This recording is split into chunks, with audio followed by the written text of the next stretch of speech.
بسم الله الرحمن الرحيم. بسم الله الرحمن الرحيم. الحمد لله رب العالمين، والصلاة والسلام على رسوله الكريم وعلى آله وأصحابه وأزواجه وأتباعه إلى يوم الدين. برادران خیلی عزیز و گرامی، موافق وعده که کرده بودیم که امروز روز سه‌شنبه ساعت 9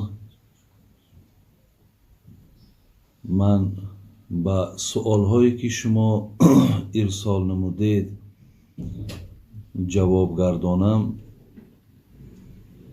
الحمدلله رب العالمین که خدای مهربان این ساعت را برای ما خدای مهربان موفق گردانید و در همون ساعت شکر الله مهربان میکنم که قرار دارم و در دوام این چند روز سوالهای خیلی زیاد بر من ارسال شد.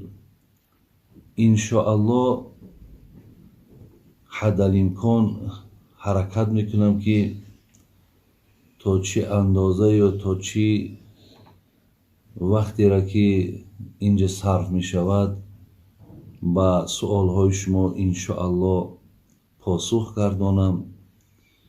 پیش از سوالهای شما را جواب دادن و خواندن، برادران عزیز و گرامی، به همگان ما و شما معلوم است که یک چند روز بعد خدا خواهد ماه مبارک رمضان داخل می شود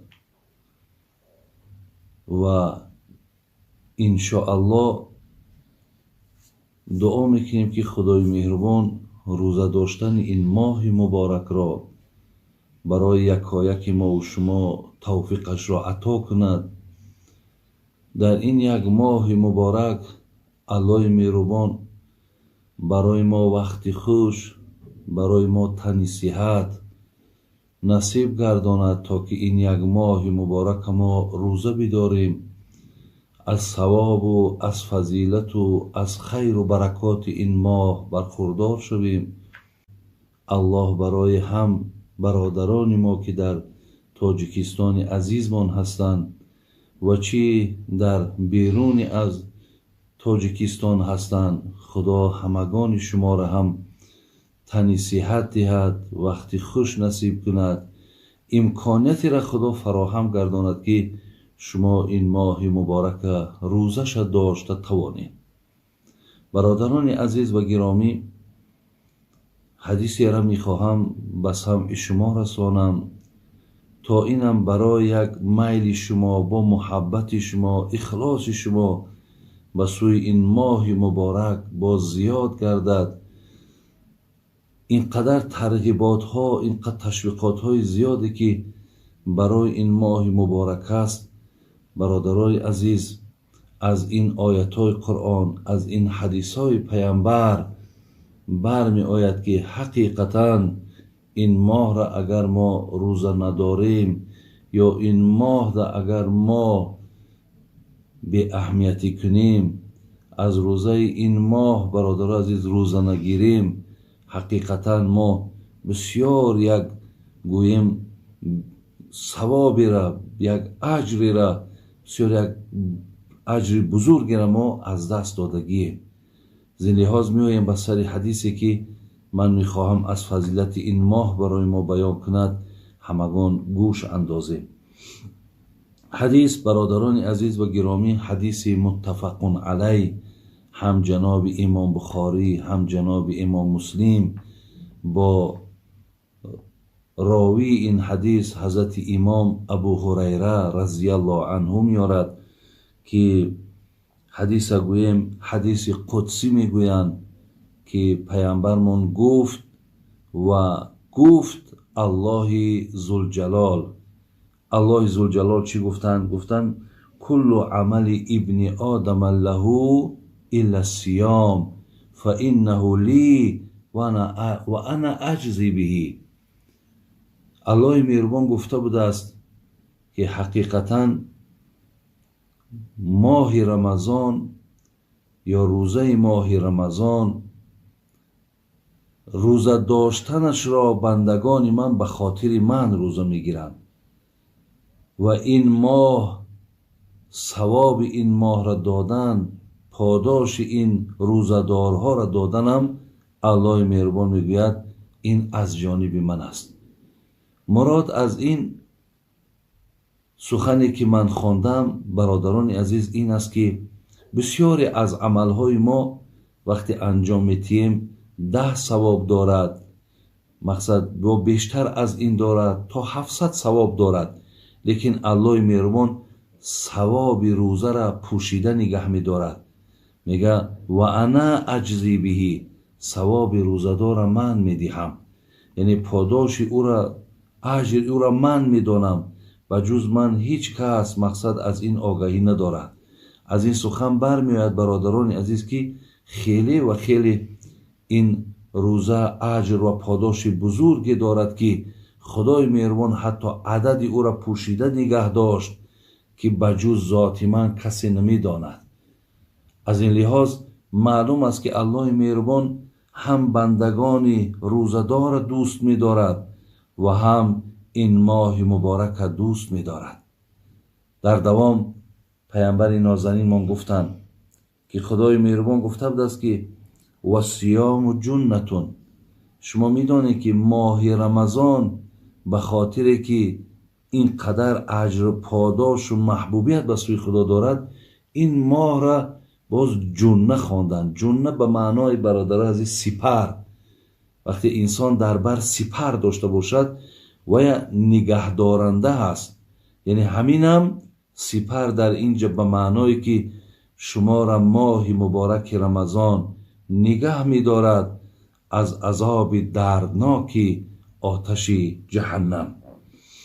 در دوام حدیث پیامبر ما گفتن فاذا کان یوم صوم احدکم فلا یرفث ولا یسخب.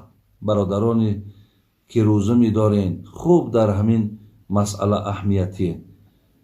خدای مهربان فرموده بود است که شخصی روزدار هیچگاه باید در زبانش سخنی دروغ، سخنی بیهوده، سخنی مالایعنی، غیبت، حقارت باید در زبان روزدار نباشد. برادران عزیز شما بینید که وقتی این سخن الله مهربان میارد مقصد این است که ما حدیث دیگر هم داریم. حدیث دیگری هم داریم که جناب امام ابو هریره که امام بخاری در کتاب صحیح خودش میارد میگه من لم یدع قول الذر والعمل به فلیس لله حاجة فی ان یدع طعامه و شرابه.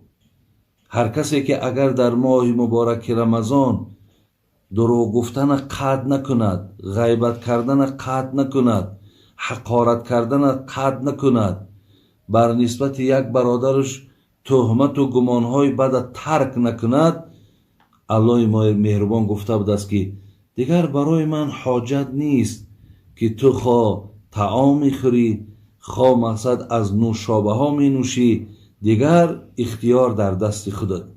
یعنی آن پاداش و ثوابی را که من خواستم بر تو تیم، صد افسوس که تو با این رفتارها و کردارهای بسیار زشت و نادرست تو مقصد آن ثوابها را و آن اجرها را از دست دادی.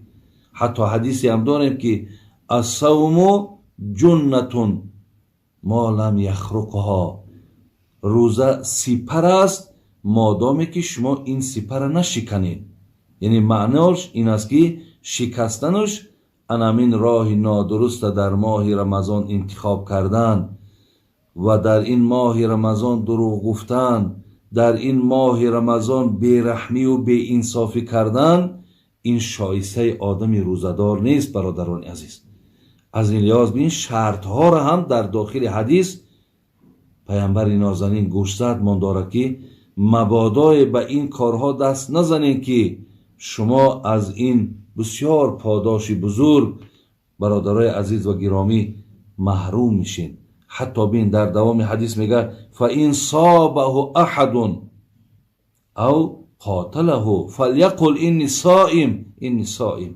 حتی چقدر عادی و ساده میگه اگر یک نفر شما را حقارت کند، حتی شما را اراده کشتن داشته باشد، شما در عوضش برادر عزیز میگه هیچگاه حقارت نکنین، بلکه جواب تو بر او آدم این باشد اینی صائم، من روزدار هستم. برادران عزیز و گرامی، انشاءالله فکر میکنم که این سخنهایی را که از حدیث قدسی برای شما بیان دارم انشاءالله شما را درک میکنین و در این ماه مبارک رمضان هیچگاه مقصد به این به اهمیتی راه نمیتین. علل خصوص برادرانی که در این ماه مبارک شما مقصد در بازارها و در مغازه ها نشسته این ماه را من از همون ابتداها دائم گوش زد میکردم مردم باز میگم که در این ماه حرکت کنین که شما دنبال فایده های مالی تا نگردین. شما حرکت کنین که از همون مال آوردگیت زیان نبینی، یعنی همون مقصد مالی را که به چند مبلغ آوردی همون مبلغ تا اگر به دستت آورده توانی دیگرش را برادر از به خاطر ماه مبارک که این ثوابهایی که در پیش داری این را مقصد پیش رو بیار و از فایده ها پس بگرد، دستی مردم بگیر، در این ماه مبارک مردم یاردم کو، کمک کو. انشاءالله برادران عزیز و گرامی خداوند به توفیل این ماه مبارک با چند کرته در ماههای دیگر الله مهربان برای شما هم مالتان میتد و هم از ثواب این ماه برخوردار میشوید. شما اگر این ماه را فرصت دانین و گوین اکی این ماه غنیمت ایو، ما در همین ماه گرمی سودا میو، مقصد این حالت ها ایدست میروند، مردم مجبوره که یگان چیزی خرو ولی من از همینجا فایده به دست بیارم. برادر عزیز حقیقتا تو فایده به دست میاری، تو مبلغا را به دست میاری، تو از اون مبلغا مقصد ها بله ذخیره میکنی، ولی آن چیزی که خیلی مهم است برادر عزیز و گرامی وی از دست میتی.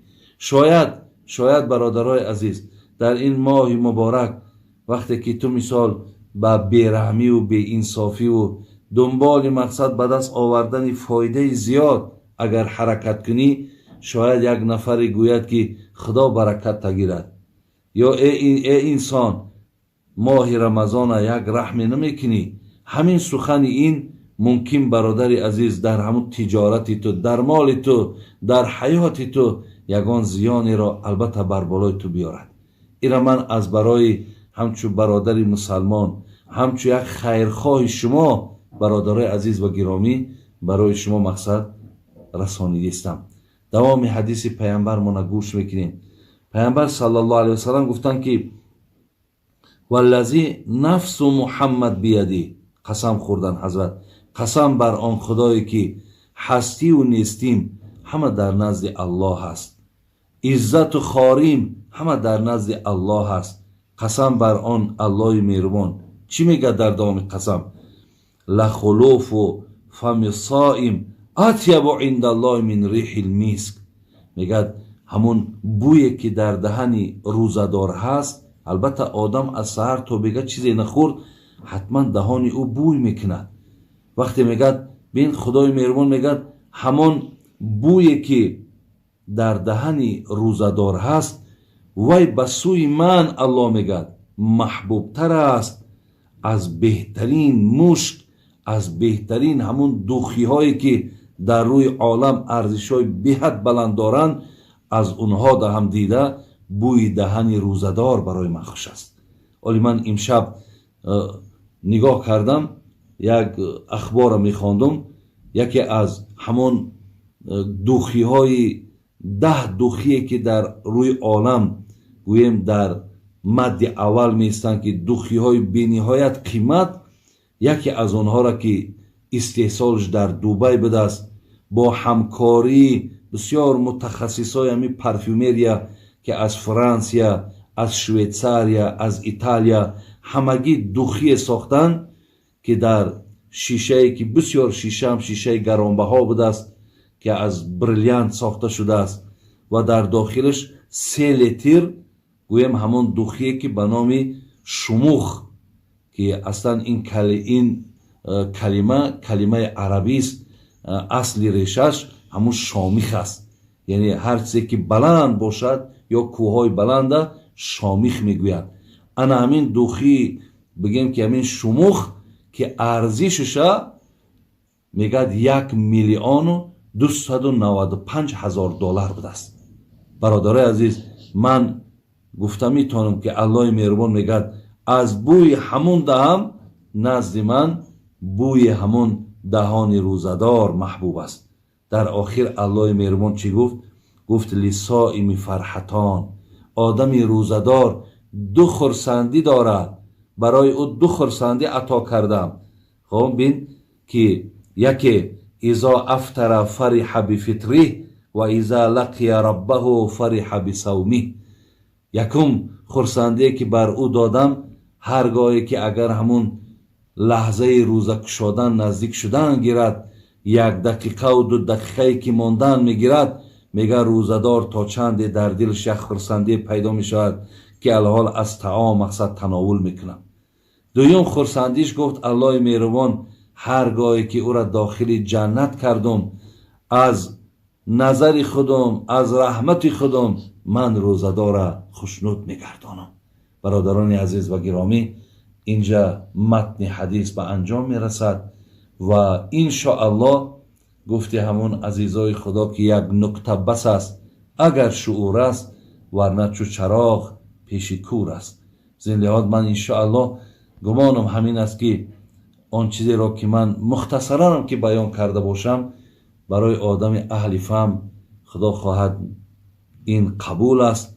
انا من گوش کننده های این نواره از زمره کسانی میدانم که اونا انشاءالله از زمره نفرهای اهل فهمند، اهل توفیقند، اهل محبتند. اگر من میدانستم که این در جای مثال قرار دارم که هیچ کس مثال به این سخن، به این حدیث و به این دعوت اهمیت نمیتید، من هیچگاه برادر عزیز این حدیث را از ابتدا تا آخرم نمیخواندم. زیرا عزیزای خدا میگن پیش نااهلان چی حاصل، ذکر پردانی کمال، دانه گوهر چی ریزی مرغ ارزن خوار را. کمال خودجندی میگفت ببینین پیش نااهلان چی حاصل ذکر پردانی کمال، اگر ببینی که همون مردم همون نشستگان همون قوم وقتی که در سخن تو اهمیت نمیتین میگد اینا باقی ها هم مانندن. پیش نااهلان چی حاصل ذکر پردانی کمال، دانه گوهر چی ریزی مرغ ارزن خوار را. مرغی که ارزن میخرد برای او دادن گوهر، یعنی این برادر عزیز غیر امکان است. اگر امروز برادرای ما این سخن ما را شنیدن، بعد این باز همون کردارها و همون زیشتگویی ها و همون سخنهای قبیحشان دوام دادن که گرفت، گفتی خواجه همون کمال خودجندی اینها همون مرغهای بودن که این دورها در پیش اونها حیف شده است. میایم برادرای عزیز به سر سوالهایی که در ما کردین. انشاءالله من این سوالها را به شما میخوانم و جوابهاشا میگردانم. بعضی از خواهرها از ما سوال کردن که همین 1 ماه مبارک امکان دارد که ما بعضی تبلتکه ها هست که ویا استعمال میکنیم در همین 1 ماه مبارک همون بیماری زنانه ده، یعنی حیض میگن، در همون بیماری ما مبتلا نمیشیم و همین 1 ماه مبارک مقصد با پرگی روزه میگیریم. بله خواهرای عزیز، اینا صاحبای کتاب دانشمندها اجازت میتین، به شرطی که اگر بر سلامتی شما زیان نیارد. اگر در سلامتی زیان نداشته باشد که شما ایره خودتان میدانین، این حالت در استفاده بردن از همون تبلتکه ها برای منع همون، یعنی گوییم که نشدن همون بیماری زنانه انشاءالله هیچ باکی ندارد. بعضی ها سوال کردن که اگه اینجا سوال ها زیاد بودن، خواهرها برادرها سوال های تکراری هم هستن. از این لحاظ بعضی ها گفتن که اگر در این ماه مبارک ماها آبازی کنیم، آبازی فرق ندارد، خواه در داخل خانه باشد، خواه در حمام ها باشد، خواه در حوض ها باشد، خواه در دریاها باشد، همه جا برای آدمی روزدار البته مقصد اجازت است. فقط احتیاط کنین که از راه های مقصد دهان، از راه های بینی مقصد یا از راه های گوش، یعنی آب به حلق شما داخل نشود. و الا اگر این احتیاط شما کرده تانین، هیچ باکی ندارد آبازی کردن شما. دیگر نفرهای سوال کردن که در ماه رمضان ماها مقصد بیماریم و اگر مقصد اوکال استفاده بریم اجازت هست یا نه. اصلا برادران عزیز و خواهرای مهربان، هر کسی بیماری دارد که به سبب روزه گرفتن اگر بیماریش اوج بگیرد، شریعت اسلام اجازت دادن که این آدم حقی روزه را خوردن دارد. وقتی که خدای مهربان اگر بیماری را از او گرفت، تنش که صحت شد، بعد همین روزه های را که در حالت بیماری خورده بود، همین ها را قضا میگیرد. زین لحاظ شما مقصد در جان خودتان جبر نکنین. بسیار از نوعهای بیماری هایی که چی بیماری های قندن، چی بیماری های مقصد میدن، چی بیماری های روده هستند که اینها مقصد گرفتن برای اینها بسیار مشکلات ایجاد میکند. زین لحاظ برای شما شریعت این حقوق و این اجازت داده است. فقط شماها مقصد این را رعایت کنید. ولی بعضی بیماری های هست که مقصد نه چندان در او مشکلات ایجاد میکنه، اینها اگر بگیرن اجازت است. و استفاده اوکال خواهر و برادر عزیز اجازت است. این اوکال خود در موشک باشد، خود در پوست باشد، خود در گوشت باشد، حتی در همین وین هم که باشد، فقط احتیاط از همون اوکال هایی که قوت دهندن، مثلا در ارگانیسم آدم وقتی قوت میبخشد، مثل همین گلوکوزواری، از همینش احتیاط کنین. دیگر هر اوکالی که شما مثال میگذرانین، خواه برای تبابت دنداناتان باشد، خواه برای مثال پس کردن تب باشد، یا برای مثال پایان بردن فشار خون باشد، هر اوکال هایی که باشد فقط قوت دهنده نباشند، هیچی باکی ندارد. اجازت است که شما از اینها مقصد استفاده برید. خب نفری گفتن که اگر من سهوا روزه رو میخورم، از یادش میبراید و خواه میخورد، خواه مینوشد، خواه حتی بازنش هم خوابگی میکند، بعدا میفهمد که وای روزه دار است. این حالت در روزه شما باقی است. شما دوام روزه هم روزه بدارید، یعنی روزه شما از این حالت شکستگی نیست، زیرا که اینها قصدا نشدن، همه اینها سهوا یا با فراموشی شدگی‌اند. یا در حالتی که برادرها سوال کردن که مقصد ما سحر خورک میکنیم و بعد سحر خورک خواب میکنیم، همین حالت در یا در بین روز ما احتلامی میشیم که مردم ما میگن انا شیطان مقصد فندش کرد گفتگی، با این اصطلاح بیشتر مردم استفاده میکنن. وقتی خواستین این حالت هم که باشد، برادرها و خواهرای عزیز، روزه شما باقی هست، شما رفته غسل جنابت تو نکنین، این بر روزه شما یگان زیانی ندارد. در ماه رمضان سوال کردن که اگر حجامت کنیم، حجامت به همه علک معروف و مشهور است. خب و همچنان خونسپاری هست که امروز در مثال جمهوری ما هم یا در کجایی که شما قرار داشته باشین، برادرها مثال 300 گرم و 400 گرم خون میسپارن то ки он хун бо барои ягон бародарои дигар ё хоҳарои дигар як ёрдам мешавад. ҳиҷомату хунсупорӣ ба рӯзаи шумо зиён надорад. дар рамазон пайғамбари нозанинмонам ҳиҷома мекарданд, барои ҳамин ягон боке надорад. дигар суоле кардан, гуфтанд ки агар мо дар ҳолати рӯзадор будему, яке ба беморӣ занона мубтало шудем, мақсад нисфи рӯз рӯзадор буд, яке аз нисфи рӯз ӯ тараф мисол ба ҳамун беморӣ занонаш мубтало шуд, оё ҳамин метавонад ки рӯзаро давом диҳад? Не, инҳо наметавонанд. вақте дар ҳолати ҳайз ё дар ҳолати нифос агар касе рӯза ҳам ки гирад, рӯзаш ҳисоб намехӯрад. шумо ки сиҳат шуден, намозҳото назди аллоҳи меҳрубон бахшида шудааст. агар 3 рӯз, камтарини бемории занона 3 рӯз аст, аксараш 10 рӯз аст. аз 10 рӯз зиёд агар яке хун омад, ӯро дар шариат истиҳоза мегӯянд.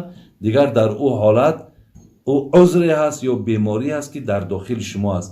шумо дар ӯ сурат рӯза дошта метавонед, вале дар ин давоми аз 3 то 10 рӯза шумо рӯза нагиред ки ҳам гунаҳгор мешин, ҳам рӯзаҳотон ҳисоб намехӯрад. вале баъди сиҳат шудан шумо ин рӯзаҳоро дар ғайри моҳи рамазон қазо медоред, вале намозҳотон аз гардантон соқит аст. саволи дигаре ки омаданд, гуфтанд дар чашм дору чакондан. дар чашм дору чакондан, бародаро хоҳарои азиз, рӯзаро намешканад. ира мақсад ҳам монанди сурма гуфтанд. агар ҳар касе ки дар ин моҳи муборак сурма мекунад, оли сурма аслан суннати пайғамбармон аст.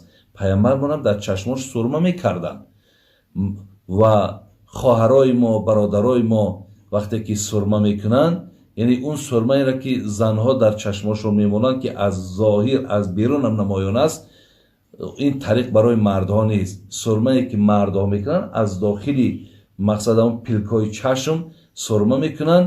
он барои ҳамон ҳатто пилки чашмам вай мақсад давоиам ҳаст.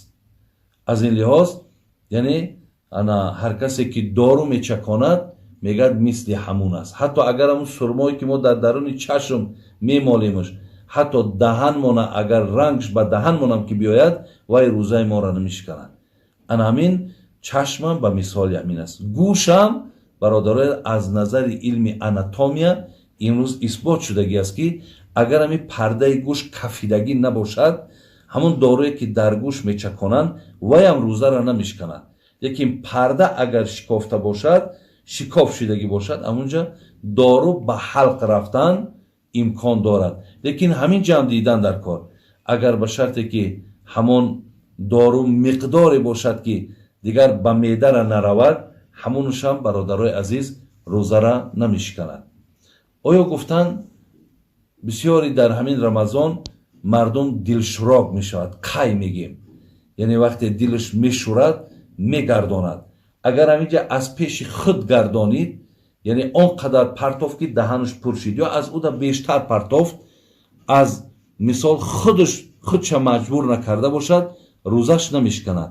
лекин худша маҷбур кардаву хӯрдагиша агар пас бигардонад, инҷа рӯзаш мешиканад. мақсад дар як рӯз рӯза мегирад. қазо мақсад баъди рамазон дар як рӯзаш рӯзаш аллакай мешиканад. хоб инҷа савол шудааст ки фарзияти рӯзара, яъне кай бар мардуми мусалмон ҳамин рӯза фарз гардид. фарзияти рӯза аз соли 2 ҳиҷрат буд. 2 соли ки пайғамбармон мадина омаданд, яъне баъди 17 ё 18 моҳ мегӯяд, ана ин рӯза бар ҷамеъи мусалмонҳо фарз шуд.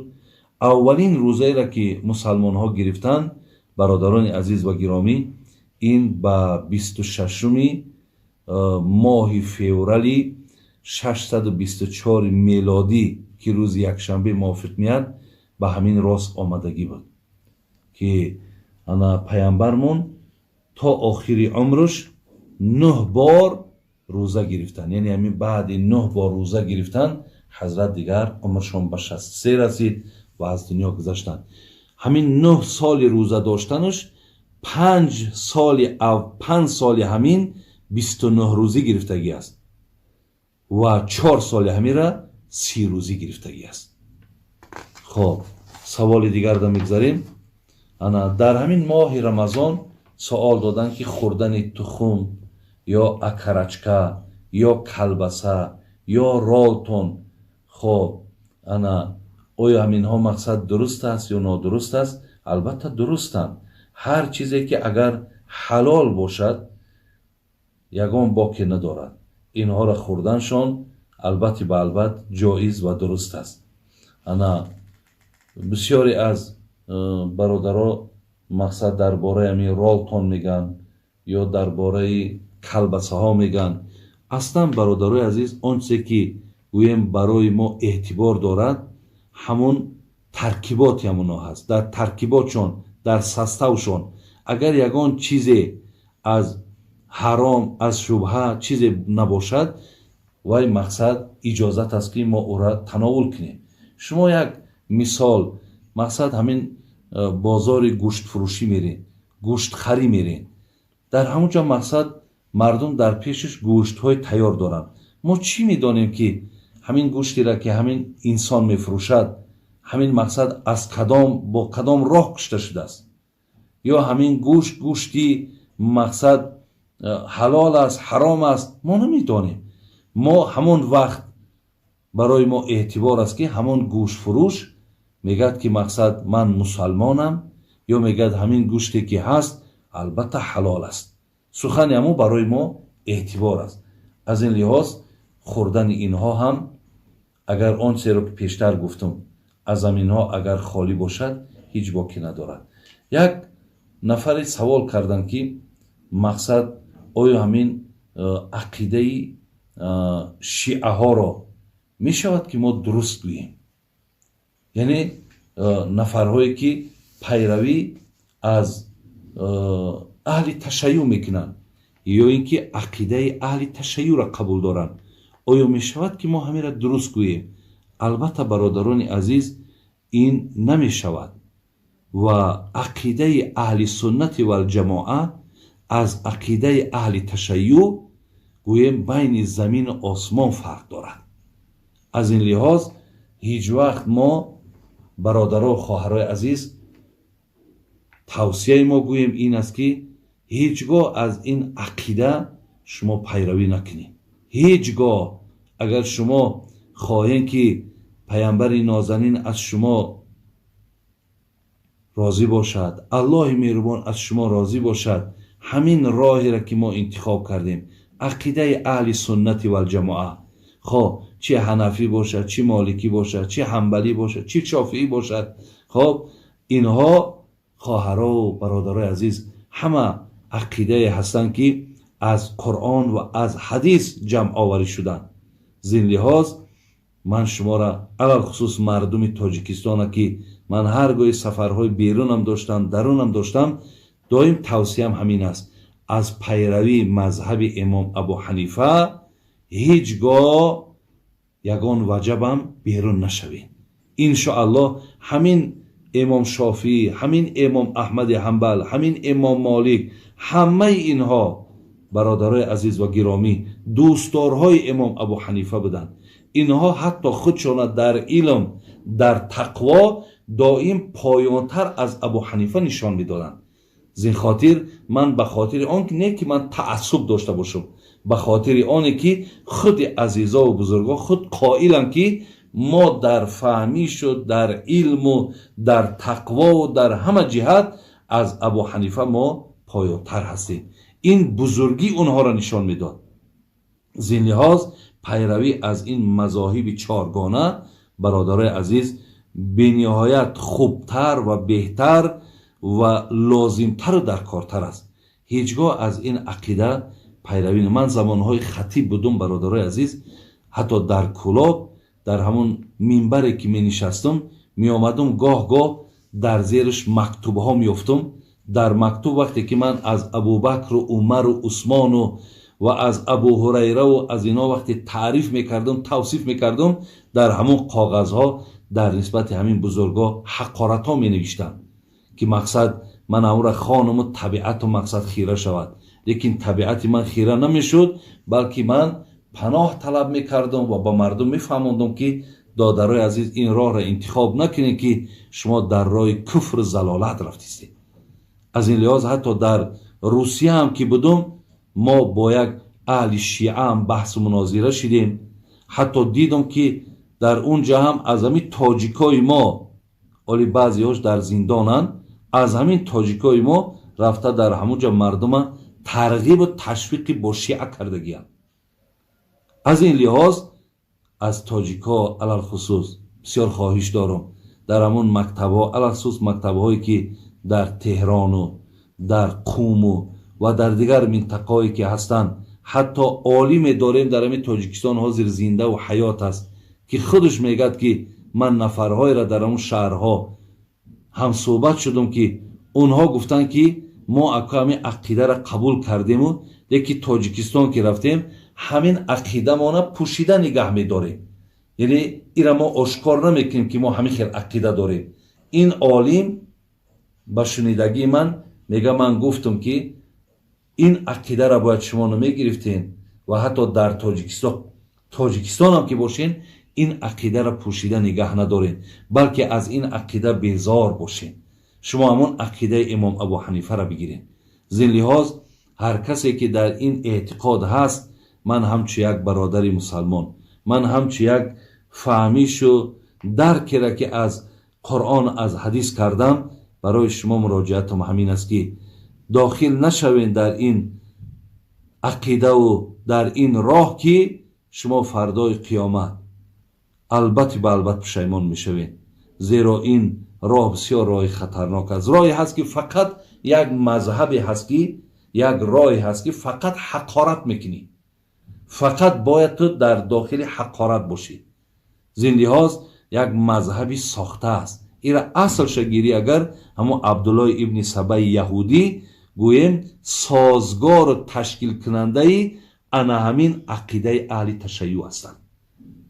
من در این بابت سخنهای زیاد دارم، ولی این قدر گفتنیم که برادرها و خواهرای عزیز هیچگاه فرزندار اهمیت این که این راه را قبول نداشته باشند.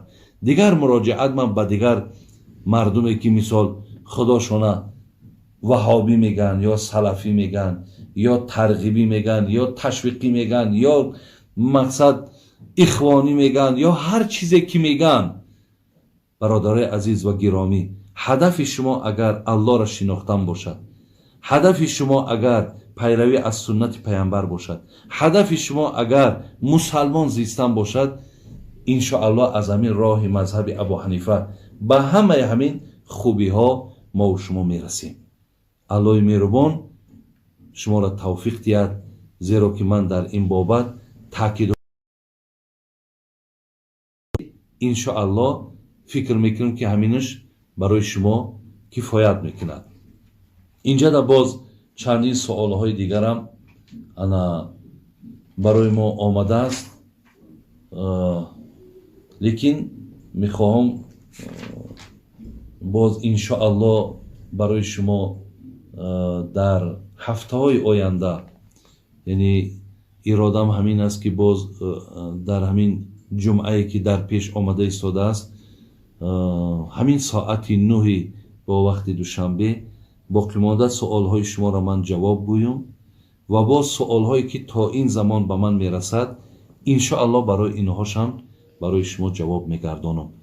خداوند همه شما را نگهبان باشد و امروز بسیاری خواهرها و برادرها و مادرایی که از این تاجیکستان من در زنگ میزنن میگن که در حق فرزندامون دعا کن که در غریبی و مردم مقصد در یک حالتی بسیار ترسن که مبادا فرزنداشون مبتلای این بیماری نشوند.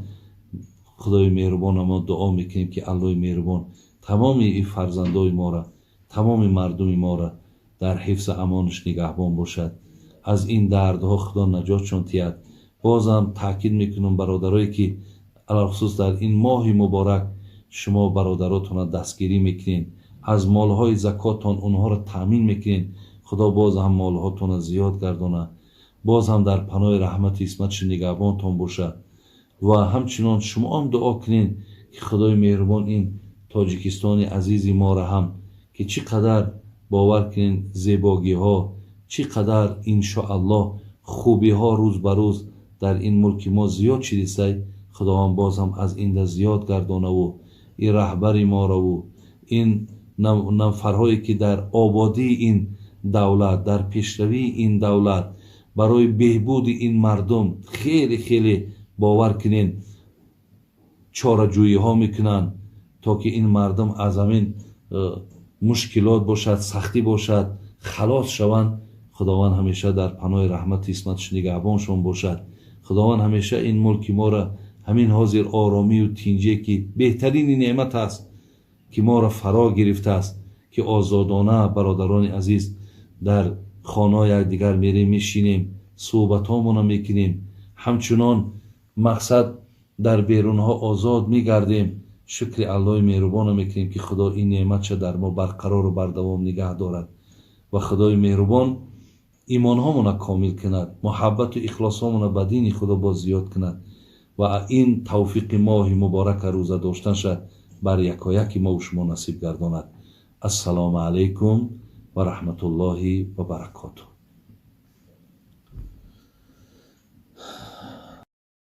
بسم الله الرحمن الرحيم.